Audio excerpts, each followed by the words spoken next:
So it seems, according to data that we've been able to recover, that Theodore at some point after the incident in the Lesser Slave Lake and the formation of Faust, Alberta, that he went back to the States, back to Montana or Washington State, because we have the the marriage record of Theodore and Edna.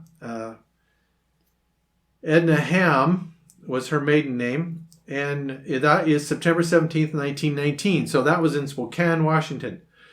So somewhere along the line, he returned to the U.S. And married Edna. Now, Ray's going to just explain a little bit of what he knows of the story between Theodore and Edna and how they came to be married.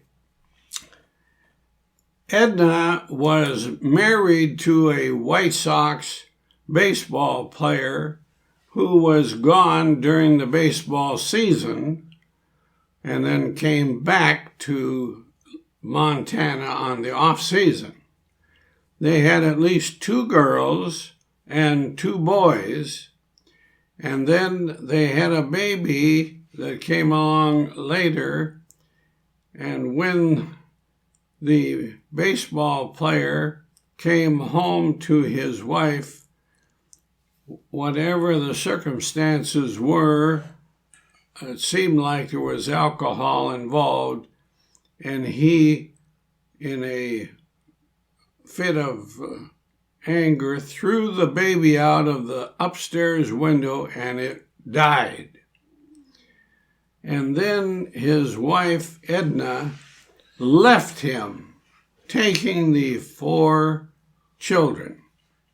She later gave the 2 girls to her sister who stayed in Montana, and then she later, after she met Theodore and married him, took the 2 boys that Theodore then adopted along with him when he went back to Canada.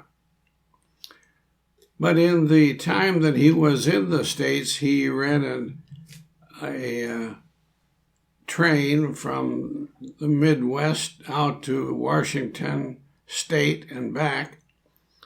And en route, he would stop at a place where there was food for the people to eat and would help the one who was running the restaurant by running the cash register to get his people back on the train. And the one who was the manager of the restaurant was Edna, and she was a deaf mute at the time. And he got acquainted with her by helping getting the people back onto the train after their dinner stop, and fell in love with Edna and married her in Washington. And later then, he saw to it that she had an operation on her ears, and so she would be able to hear. And after she could hear, then she could talk, and he taught her to read and to write. And then he took her later to Alberta to continue his engineering at that time.